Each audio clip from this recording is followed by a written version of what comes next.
오늘 오전에 은성수 금융위원장이 은행장들을 불러 쓴소리를 했습니다. 하지만 직후에 발표된 개선안에는 은행권의 요구대로 일부 ELT 상품 판매가 허용됐습니다. DLF 파장에 대한 해당 은행에 대한 중징계 수위에 관심도 모아지고 있습니다. 금융당국 역시 책임론에서 자유로울 수 없다는 지적입니다. 오늘 집중진단에서는 DLF 사태와 관련해서 송수영 중앙대 경영경제대학 재무금융교수 그리고 정철진 경제평론가와 함께 짚어보겠습니다. 두 분 어서 오십시오. 네, 안녕하십니까. 네. 안녕하세요. 정철진 평론가님, 네. 오늘 은성수 위원장이 아마도 공식적으로 은행자들과 첫 미팅을 한 것 같아요. 그렇습니다. 지난번에 이제 그 DLF 사태 때문에 여러 가지 말이 많아서 몇 가지 그 대책을 내놨는데 네. 은행들이 좀 반발이 있었잖아요. 네. 오늘 나온 개선안이 그러니까 지난달 11월에 나온 개선안과 좀 어떻게 달라졌는지 좀 설명해 주시죠. 네, 오늘 뭐 집중적으로 파헤쳐 볼 텐데요. 네. 큰 아웃라인, 개요부터 먼저 설명을 해드리면 말씀하신 대로 은성수 금융위원장이 공식적으로는 이렇게 많은 은행장들과 다 만난 적은 처음입니다. 아하, 네. 지금 19개 네. 지방은행 대표들까지 다 왔거든요. 네, 네. 첫 만남이었었는데 질타했다는 내용이 지금 거의 핵심입니다. 그래서 은행장들. 왜 질타했을까? 방금 말씀하신 것처럼 오늘 또 금융위에서 DLF 관련한 뭐 분쟁 조정의 결과가 첫 번째 나오지 않았었습니까? 네. 그래서 그거에 대한 것을 염두라도 한 듯이 네. 계속해서 질타를 했는데 현재 은행들 특별한 수익 모델 없다. 뭐 대표적으로 여신 뭐 소비자들한테 돈 빌려줄 때 그 몇십 년 전 거 신용평가 모델 아직까지 쓰고 있느냐 뭐 네. 그런 얘기를 계속했었고 이제 뭐 중금리 대출 좀 많이 하고 변화와 도약을 위한 전화회복의 기회로 삼아라라고 이야기를 끝내게 됐고요. 네. 실질적으로 이제 금융위원회에서 오늘 DLF 관련한 아주 자세한 이야기들을 네네. 펼쳐지게 됐거든요. 네네. 그거에 전반적으로 한번 이렇게 네. 은행들에게 이야기를 꺼낸 게 아닌가 싶고 네. 오늘 나온 DLF 판매 뭐 네. 큰 틀에서 은행들의 평가를 좀 해보자면 한숨 놓았다 이렇게 볼 수가 있습니다.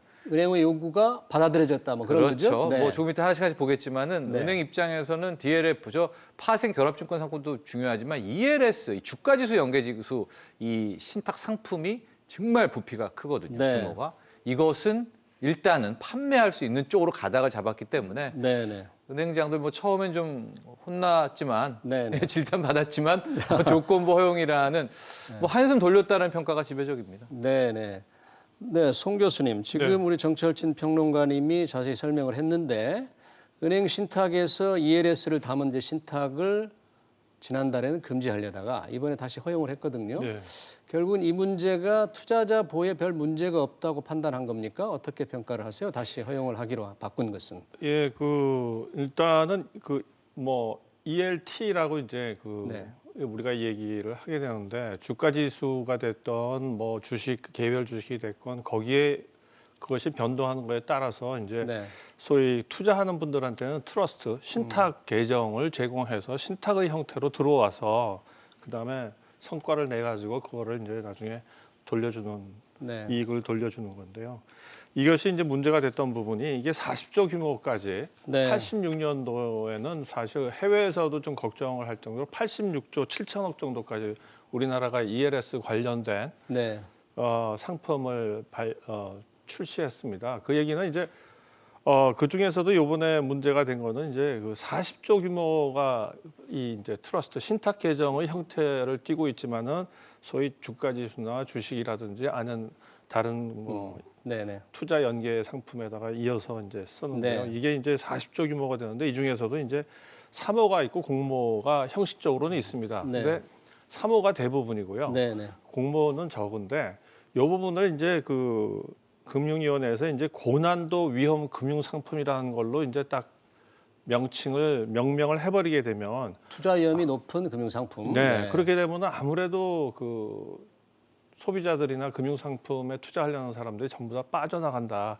그래서 이제 은행이나 이쪽에서는 이 부분을 굉장히 좀 적어도 공모 쪽에 있어서만은 좀 이거를 지금 화면을 고난도- 보니까 네. 원금 손실 가능성 20%를 넘는 파생 상품을 고난도 금융 상품으로 네. 규정을 했군요. 예. 네, 그런데 ELS 은행에서 파는 그 ELT가 네. 사실 이번에 심각한 사태를 불러일으켰던 네.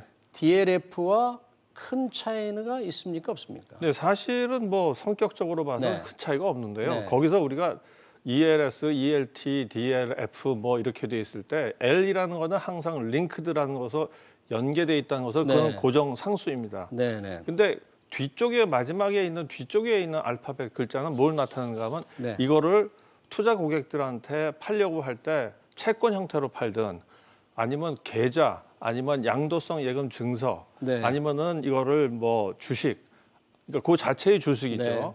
네. 그렇게 하거나 이제 그런 식으로 아주 다양하게 그거는 얼마든지 제공할 수 있는데 앞에 있는 이제 글자 알파벳 글자가 이제 뭐가 되는가 하면 다른 주식이라든지 다른 주가 지수라든지 아니면 심지어는 다른 회사들의 신용도 네. 부도날 가능성이라든지 이자율이라든지 원자재라든지 네. 그렇게 되니까 이것이 결국은 굉장히 그 앞에 연계시켜서 그것이 어떻게 변동하느냐에 따라서 수익률이 결정되는 구조로 만들다 보니까 네. 이것이 사실은 어떻게 보면은 파생상품적 성격을 가지게 되고 어떤 기초 자산이 되는 것이 성과가 어떻게 되느냐에 네, 따라서 그 결과가 바뀌는 그렇죠. 그 말씀을 들어보니까 이번에 DLF도 해외 금리를 기준으로 그렇습니다. 했단 말이죠. 기초 자산이. 네, 네. 금리가 오르락 내리락 하는 게 사실 주가보다도 더 폭이 클 수가 있습니다. 그렇기 때문에 그렇죠. 위험성이 굉장히 높은데 이번에 그 은행의 고난도 위험 상품 판매를 정평론가님 네. 좀 제한적으로 허용했잖아요. 그렇습니다. 그런데 뭐 네. 몇 가지 지수 기초 자산을 어떻게 추정하고 몇 가지 기초 자산을 추정하도록 되어 있습니까? 5개인데요. 그러니까 네. 결론부터 다시 말씀드리면 일단은 ELT인데 네. 아마 시청자분들 ELS, 그러니까 이건 증권사에서 가입하는 게 ELS고 네. 은행에서는 사모 신탁 형태로 이제 ELT라고 부르니까 네, 뭐 네. ELS로 생각하시면은 큰 뭐 개념 정리는 되실 것 같습니다. 네. 그런데 판수는 있기는 있되 제약 조건을 달았는데 네, 네. 첫 번째 ELS라는 게 어떤 기초 자산의 변동에 따라서 약속을 하는 거거든요. 네. 수익률이라든가 손실에 대해서. 네. 근데 그때 기초 자산은 5개밖에 안 된다. 5개의 코스피, 네. S&P, 네. 니케이, 유로스탁, 홍콩. 홍콩. 이쪽밖에 네. 안 된다. 그 외에는 변동성이 크고 위험하다고 본 것이죠. 네, 네. 그다음에 이거 판매할 때는 파생상품 전문 자격증이 있는 사람만 네. 팔아야 된다라는 아하. 조건도 네, 붙였었고요. 네.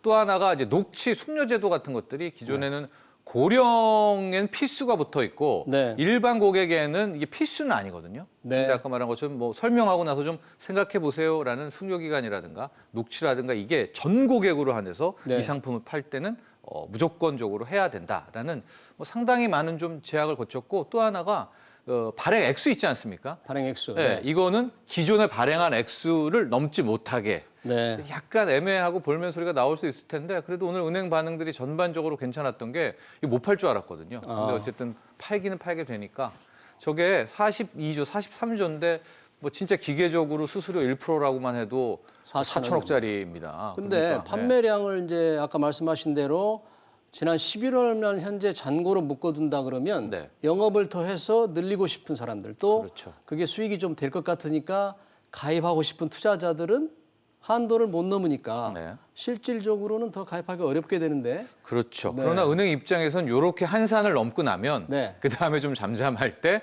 발행액에 대해서 또 요구를 하려는 뭐 그런 좀 중장기적인 포석이 있지 않을까 이렇게 네, 예상해 네. 봅니다. 예, 지금 말씀하셨죠. 네, 은행 좀- 입장에서는 사실 지금 현재 뭐가 걱정인가 하면 네. 이것이 고난도 위험 상품으로 명명이 되면서 고객들이 빠져나가서 이걸 해지하고 아하, 중도계약 해지하고 그러면은 아까 40조 규모, 42조 규모 굉장히 부담이 크게 됩니다. 왜냐하면 네. 은행들 입장에서는 이 돈을 다 마련해서 돌려줘야 되거든요. 네. 그러니까 이거를 적어도 고난도 위험이 것에서 빼주게 되면은 그거를 이제 그 위험을 피할 수 있고 네. 또 이게 이제 그 사실상 금융위에서도 이거를 금지시키려고 했던 이유 중에 하나가 사실상 공모라고 해도 이 신탁 계정이나 거기에 투자하는 거는 거의 사모 형태로 모집이 될 수밖에 없습니다. 신탁이라는 건 어떻게 운영해달라고 이렇게 요구하는 거니까 사모 성격이겠죠. 근데 뭐 네. 자기가 그 돈을 집어넣고는 거기에 대해서 어느 정도 운영하는 거에 네. 대해서는 뭐 사실 간섭은 사실 뭐 리미티드 파트너라고 해서 그렇게 많은 간섭은 못합니다. 네. 이제 그래서 그 대신 이것이 신탁 계정의 자체의 가치를 절대 훼손시켜서는 안 된다는 그런 계정 이제 그 저희 계약 조건이 있는 네. 거죠. 그래서 은행 입장에서는 그런 의미에서 지금 이제 위험이 이제 넘어간 상태고 앞으로는 지금 오늘 사실 키코 분에 대한 것도 분쟁위원회에서 키코, 네. 키코 사태에 대해서 오늘 있었습니다. 네. 분쟁위원회가 그때 뭘 이제 정하게 되는가 하면 2013년도 대법원 판결에 의해서 키코 사태 때 이것이 사기성 있는 판매는 아니라는 거는 인정을 받았습니다. 근데 이것이 불완전 판매다. 네네. 설명이 부족하다. 그로 인해 가서 그러면 어느 정도 보상을 해줄 것이냐. 이게 지금 오늘 열렸거든요. 아니, 근데 키코는 오래전에 대법원 판결로 결정이 네. 된 건 아닙니까? 금융감독원에서 그거는 이제 뒤늦게 또 사기성 상품이 네. 아니라는 것만 판정을 받은 건지 네. 불완전 판매에 대해서는 여전히 아직 남아 있습니다. 특히 한 4개의 큰 회사가 현재 소송에 있고요. 이것이 네. 한 3,100억 정도의 돈이 이제 달려 있는 걸로 네. 제가 알고 있습니다. 그래서 지금 상태에서는 결국은 이 불완전 판매라는 거는 결국 DLF나 이런 것도 인정하게 가면서 그랬을 때는 이제 어느 정도 보상을 해줄 것이냐 이것이 이제 네. 확정이 돼야 됩니다. 앞으로 이제. 이제 뭐 키코는 이제 나중에 저희가 한번 또 토론하기로 하고 이 문제의 DLF 배상 문제를 좀 논의해 보기 전에 아까 이 투자 상품을 조금 투자자 보호를 강화하기 위해서 녹취제도, 숙려제도를 도입하기로 했잖아요. 네, 네, 네. 근데 숙려제도라는 게 가입한 뒤에 마음이 바뀌면 취소할 수 있다는데 그렇죠. 네. 가입한 뒤에 갑자기 주가가 폭락해가지고 손해를 보면 그 숙려제도 기간에 은행과 투자자 중에서 누가 책임을 져야 됩니까? 근데 이제 숙려 기간이 있을 때는 네. 바로 사인을 하면 그때부터 시작되고 있기 때문에 네. 그럴 경우에는 역시 투자자 책임이 되는 것이죠. 투자자 책임으로. 예, 그런데 그때 내용도 같이 판매할 때 공개를 하는 것이 이제 맞는 것이죠. 투자자들이 그걸 수용할지 모르겠습니다. 네, 그렇습니다. 자, 오늘 발표된 내용과 함께 역시 우리가 관심이 갖는 게 DLF 사태에서 배상 비율. 금융감독원이 분쟁 이제 조정해서 결정을 했잖아요. 네. 그때 40%에서 60%로 했는데 이거에 대한 고객들의 불만, 정철진 평론가님 어떻습니까? 고객들의 불만이 뭐 쉽게 받아들이기 어려울 것 같아요. 그렇습니다. 그래서 당장에 오늘 뭐 지금 시위도 나서고 있고요. 고객 중에 상당수는 이번 사태를 일단 사기로 지금 보고 있거든요. 그러니까 여기 조정을 받아들일 수가 없다. 이거는 네. 사기 사건으로 검찰한테 가야지 왜 금융당국의 조정 절차를 밟았느냐라는 이제 네. 그런 불만이 나오고 있고 또 하나 이제 조금 이따 자세히 하나씩 보겠지만 네. 지금 세부 배상 기준에 대해서 굉장히 받아들일 수 없다는 입장입니다. 이게 좀 투자자들이, 복잡하고 공식적으로 공개된 건 아니거든요. 어떨 때는 배율이 높아지고 어떤 상황에서는 배율이 낮아지고 하는 그런 비분에 있어서 거기에 대해서 강력 반발을 하고 있는데 네. 참고로 말씀드리면 이번에 사태에서 손실이 개개인마다 다릅니다. 만기에 따라서 네, 가장 적었던 손실은 35%, 네. 많은 손실이 지금 98%까지 나왔던 네. 사안인데 거기에 비해서 지금 배상 비율은 40에서 80%. 그러니까 이 부분에 있어서 계속해서 지금 이제 당시 투자자들은 사기다. 공개를 하지 않았다. 배상 기준을 공개해 달라고 또 요구를 하고 있군요. 그렇습니다. 네. 네. 근데 금감원에서 당시 발표할 때 6건의 대표적인 사건을 통해서 배상비를 40%에서 80%를 했잖아요. 네. 사기라 그러는데 투자자들의 책임 뭔가 그런 것도 있을 것 같은데 송 교수님은 어떻게 이 배상비율 문제에서 논란이 될 수 있는 무조건 받아들이기 어렵고 그렇게 막을 수도 있는지. 네, 물론 그 투자자들 입장에서 이것이 사기성이라고 판결되면 사실 금융위원회가 나설 일이 아니게 되고 이거는 만약에 승소하게 되면 100% 보상이 되는 네. 거고 거기다가 처벌 민간 소송으로 이제 보상금까지 네, 받을 네. 수 있기 때문에 다른 이슈가 되는데요. 사실 어떻게 보면 DLS라는 것이 2011년도 그 이전에 2008년도 금융위기와 경제위기 이후에 이것이 도입된 가장 큰 이유 중에 하나가 성장률이라든지 이자율이 이게 자꾸 떨어지다 보니까 네. 뭔가 위험의 변동성은 있긴 하지만은 즉 그래서 수익의 변동성이 있긴 하지만 크게 그래도 돈을 벌 수 있는 약간의 기존의 이자보다는 훨씬 많이 벌 수 있는 그런 식의 상품을 이제 투자자들이 찾으면서 이것이 나오게 된 거거든요. 네, 네. 그래서 기본적으로 이거에 대해서는 아까 불안전 판매라고 우리가 얘기하게 됐을 때는 이것이 앞으로 예를 들어서 가장 좋은 예가 우리은행에서 이제 독일 국채를 기준으로 했을 때 독일에서의 그 시장 금리 자체가 마이너스로나 점점 내려갈수록 그 국채 자체의 가치는 올라가게 됩니다. 근데 네. 이렇게 되면은 소위 그 DLF로 판매했던 우리은행 측에서는 권리를 행사할 수 없기 때문에 이익을 못 내고 손실을 보게 돼요. 근데 이렇게 거의 100%까지 손실 볼 가능성이 있다는 거를 설명을 해줬냐. 근데 저는 이거를 판매하는 은행 측에서도 사실 어떻게 보면 정확하게 판매자들도 이해를 못했을 가능성이 상당히 높은 이유가 은행들은 자세히 설명을 또 했다고 주장할 수 있겠죠. 뭐 번역해가지고 거기에다가 설명은 돼 있겠지만 네, 그것이 왜 그렇게 되는지에 대한 설명은 약간 이제 이것이 베리어 옵션이라는 걸로 이제 설명이 해야 되는데요. 그런 부분이 있기 네. 때문에 상당히 투자자들한테 판매하는 측 자체에서도 몰랐을 가능성이 상당히 높습니다. 아하, 네. 그래서 이 문제는 결국 미국의 경우 같은 경우는 이런 말이 있습니다. Know your product. 네가 판매하는 제품이 뭔지를 분명히 알고 있어야 된다. 금융회사가 정확하게 알고 투자자한테 판매해야 된다. 그러면 정확하게 네. 알고 있는 상태인데 그거를 일부러 설명하지 않았다 그러면은 이거는 사기가 될 가능성이 되게 높겠죠. 네, 근데 이번 분쟁 조정은 사기 여부를 기준으로 한 건 아니죠. 아니십니다. 아무래도 네. 불안전 판매가 있느냐, 은행의 그 위험 관리 그렇습니다. 실태가 제대로 돼 있느냐, 뭐 이런 거일 텐데 만약에 지금 정철진 평론가님 만약에 이 투자자들 지금 받아들이기 어렵다고 그랬는데 금감원이 제시한 가이드라인 이거를 받아들이기 어렵다면 어떤 절차로 앞으로 진행이 될 수 있습니까? 아마 일부 투자자도 네. 이 형사 사건으로 아마 사기 쪽으로도 시작을 한 것으로 알고 있고요. 이미 그 소송을 했죠. 준비 네. 하면서 나가고 있고 네. 사기의 가장 큰 이제 논거라고 할까요? 네. 주장하는 피해자들에서는 이 뭐 우리은행 하나은행 같은 경우에 본사의 개입 여부들이 확인됐다라고 지금 주장을 하는 거예요. 이게 무슨 네. 얘기냐? 네. 이미 해당 상품들이 위험하다는 것을 본사 차원에서 내부 경고를 했더라는 자료들이 확인이 됐다라는 거예요. 그것은 네. 적어도 이 상품은 위험한 것이고 그렇다면 알고도 은폐했다라는 요 대목에서 이제 네. 과연 사기죄를 적용할 수 있냐 이제 그런 싸움이 될 것 같은데 네, 네. 지금 이것과는 별도로 이거를 받아들이려고 하는 측에서도 이 첫 번째 보상이 시작되는 게 네. 불안정 판매 인정 비율이 50% 쉽게 50.50%를 받아야 그때부터 배상의 자격이 주어지거든요.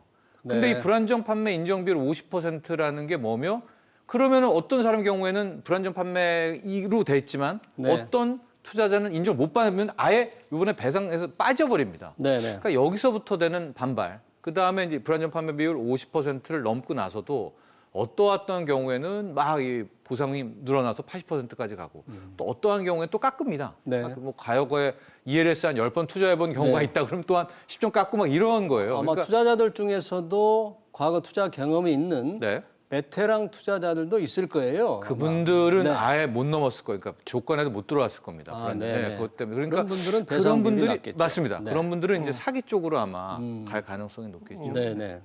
송 교수님, 그러면 이 배상 비율 문제가 그렇게 쉽게 결론이 안 날 것 같은데 역시 투자자들 문제와 금융회사의 이 시스템, 위험관리 시스템 문제가 있는데 이거 관련해서 해당 경영진에도 어떤 책임 문제가 거론될 수가 있나요? 지금 이 상품을 특히 가격을 이제 공정 가격이라고 해야 되겠죠. 왜냐하면 네. 이 구조를 안 다음에 이것이 발생할 가능성이라든지 이런 것들을 고려해서 어떻게 하면은 그 공정 가격이라는 거는 이제 만들고 사는 사람이 양쪽에서 똑같이 이해한 조건 하에서 그것이 공정 가격이라고 우리가 얘기하는데 지금 일단 그런 공정 가격 자체가 형성된 것이 없고요. 그다음에 제가 또 아까도 얘기했지만은 이 판매하는 은행이나 이쪽에서도 사실 이렇게 된 이거를 이제 구조화된 상품이라고 그 안에 조건들이 너무나 세세하게 다른 조건들에 따라서 이 수익률이 달라지고 하는 걸 만들어 놨기 때문에 네. 이런 경우에는 그 가격을 산정하기가 대단히 어렵습니다. 네.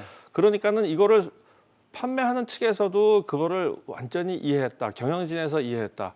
가능성은 있는데 예를 들어서 독일 국채에서 금리가 그렇게 마이너스가 될 가능성은 지난 100년을 봐도 가능성은 거의 없었다. 근데 금융위기 이후에는 가능성은 분명히 좀 있을 가능성은 있었거든요. 네. 왜냐하면 유럽 중앙은행이나 이런 데서 마이너스 금리로 내려간 적은 있지만 독일은 워낙 건전하니까 그럴 리가 없을 거다. 네. 이렇게 되고 오히려 독일에 대해서 그 어떻게 보면은 독일 국채가 인기가 확 올라가 보니까 가격이 올라가서 이것이 그 수익률이 마이너스로 되는 네. 이것 때문에 이제 급격하게 손해가 발생할 가능성이 있다가 이게 또 회복이 돼 버렸어요. 네, 네. 그러니까 이런 경우에 있어서 이제 어느 정도 이것이 위험성이 있지만은 시간이 지나고 나서는 회복될 가능성도 있고 네. 바로 이런 문제 때문에 이제 아까 배상 비율을 얘기할 때 불안전 판매라는 것이 어느 정도 판매하는 측에서의 책임이 어느 정도 있느냐. 아까도 말씀드렸지만 완전히 알고 있으면서 그 속였으면 이건 사기네요. 100% 사기가 네. 됩니다.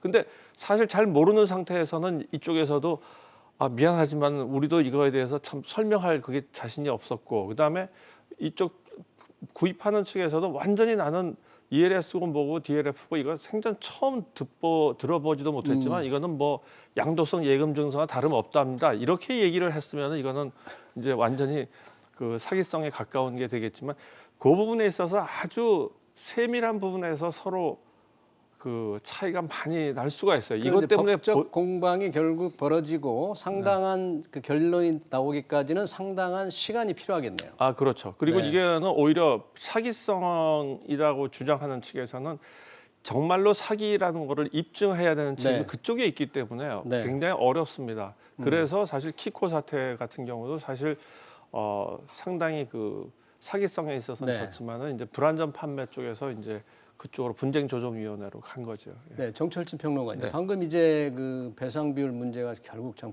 위험한데 이 아까 우리가 징계 경영진의 징계 얘기를 했잖아요. 네. 하나금융의 경우에는 나중에 관련 서류를 뭐 없앴다 뭐 이런 얘기도 네, 있는데 네. 이 부분은 좀 가중처벌 될 수도 있나요? 될 수도 있을 텐데 은행 입장에서는 약간 좀 모순적인 역설적 상황에 빠진 것 같아요. 만약에 네. 스스로 이게 네. 판매사 혹은 판매 지점 쪽에서 일종의 이제 징계를 끝낸 것과 네.